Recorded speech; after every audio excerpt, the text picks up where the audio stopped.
Durante siglos, la selva del Amazonas ha ocultado secretos insondables. Pero esta historia no se remonta a épocas antiguas ni a mitos indígenas. Ocurrió en pleno 2017 en una ciudad moderna, bajo luces eléctricas y conexiones a Internet. Y sin embargo, parecía sacada de una novela de Dan Brown.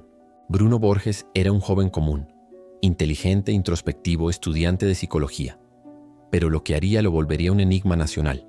Su desaparición repentina y el estado en que dejó su habitación provocaron una ola de teorías, desde experimentos mentales hasta contactos extraterrestres. Quédate que te contaré esta historia tan real como inexplicable. Todo comenzó en la ciudad de Rio Branco, capital del estado de Acre, al norte de Brasil. Una región calurosa, rodeada por la selva, con una historia marcada por la extracción de caucho, conflictos fronterizos y leyendas. Sin embargo, nada había preparado a esta ciudad para lo que estaba por ocurrir en la casa número 30 de la Rua Nasser Cairala, en el barrio Recanto dos Buritis. Bruno Borges vivía con sus padres. Tenía 24 años y un perfil reservado. Amaba la filosofía, especialmente la obra de Giordano Bruno, aquel pensador renacentista quemado por la Inquisición por proponer ideas peligrosas. Pero lo que nadie imaginaba era hasta qué punto Bruno estaba dispuesto a seguir sus pasos, al menos espiritualmente. En marzo de 2017, Bruno fue visto por última vez por sus padres. Cuando regresaron de un viaje de trabajo, su hijo no estaba. La puerta estaba cerrada por dentro. Al ingresar a su habitación, se encontraron con algo que parecía sacado de un sueño lúcido o de una secta esotérica. Las paredes, el piso y los muebles estaban cubiertos de símbolos, círculos, ecuaciones, letras extrañas, mandalas, frases filosóficas. No había espacio libre. Todo había sido transformado.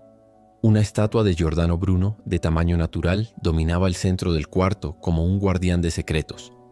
No había rastro del joven. Junto a la estatua había 14 libros manuscritos, encuadernados profesionalmente, escritos en un idioma cifrado. Cada página parecía salida de un grimorio antiguo, con caracteres imposibles de entender. Bruno los había escrito durante meses, sin que su familia notara nada.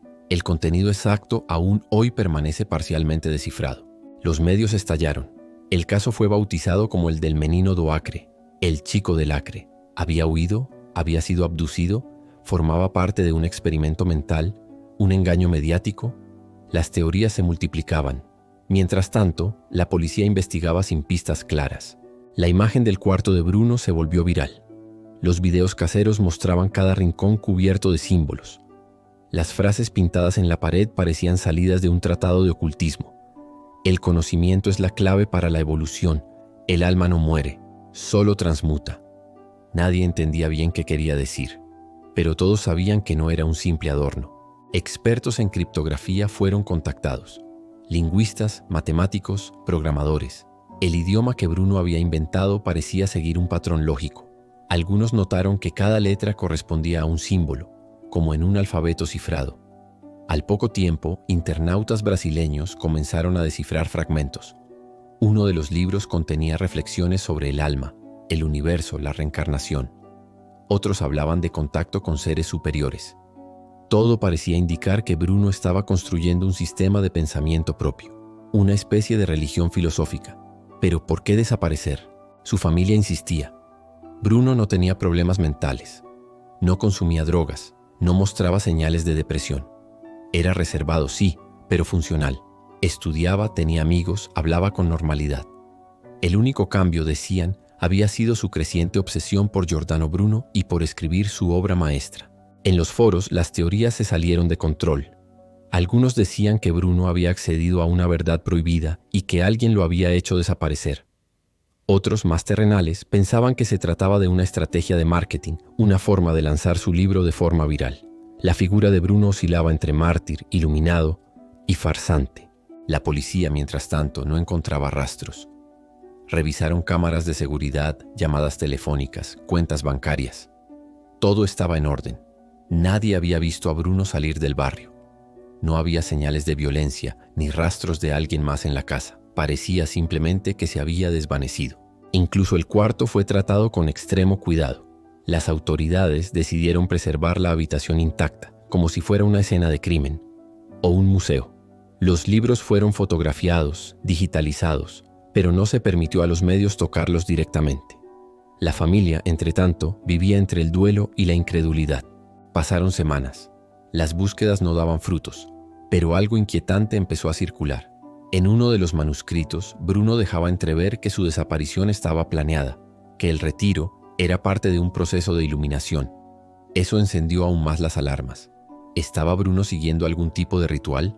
¿Un experimento psicológico extremo? ¿O simplemente había huido voluntariamente? El misterio era total.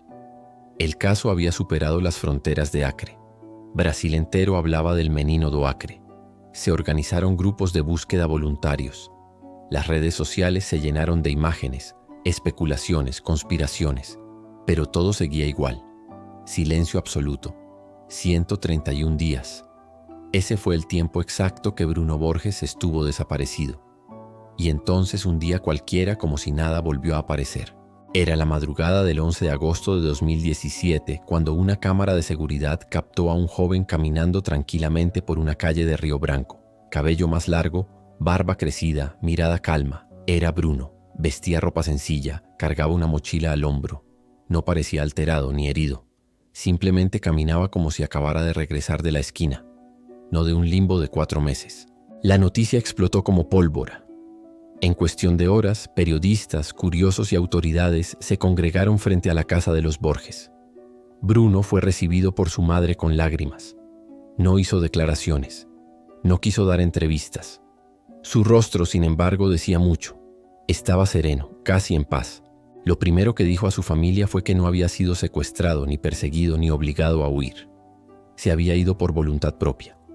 Había buscado un lugar para reflexionar, escribir, meditar. No dijo dónde había estado exactamente, pero sí mencionó que pasó ese tiempo aislado, sin teléfono ni contacto con nadie. Pero el regreso solo profundizó el misterio. ¿Por qué irse de esa manera? ¿Por qué dejar todo atrás sin avisar? ¿Por qué sellar su habitación como un templo y escribir libros cifrados? La familia evitó alimentar las especulaciones.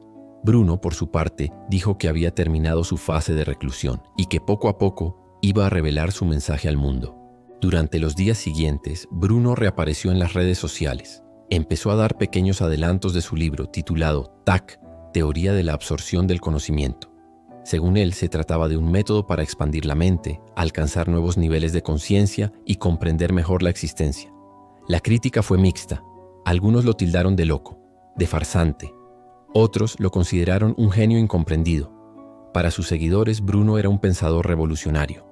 Para sus detractores, alguien jugando con los límites del marketing y la mística. Pero lo cierto es que su historia había marcado a todo Brasil. Ya no era solo un caso de desaparición, sino una especie de mito moderno. Un joven que había construido su propio enigma se había desvanecido, y luego había regresado como una figura casi profética. Y mientras tanto, sus libros comenzaron a venderse. El primero fue publicado con una editorial local y en pocos días se convirtió en un bestseller. La portada, en tonos dorados y con símbolos extraños, era tan intrigante como su contenido. Dentro, Bruno hablaba de ética, filosofía, espiritualidad. Proponía ejercicios mentales, cuestionaba la realidad cotidiana, llamaba a despertar del estado dormido de la sociedad moderna. Las ventas superaron las expectativas. Se organizaron conferencias, entrevistas controladas, incluso se planearon futuras publicaciones. Bruno había logrado lo que pocos: transformar una desaparición misteriosa en un fenómeno cultural y mediático. Pero no todo era aplausos. El ascenso de Bruno como figura pública no vino sin sombra. Muchos comenzaron a cuestionar su historia. ¿Fue realmente una búsqueda espiritual o un elaborado truco publicitario? ¿Su desaparición fue espontánea o planeada con precisión para crear impacto? En redes sociales y programas de televisión, expertos en comportamiento, periodistas e incluso psicólogos debatían el caso. Algunos analizaban sus gestos, su mirada, sus palabras. ¿Estaba diciendo la verdad? ¿Había realmente alcanzado otro nivel de conciencia? ¿O simplemente sabía cómo generar expectativa?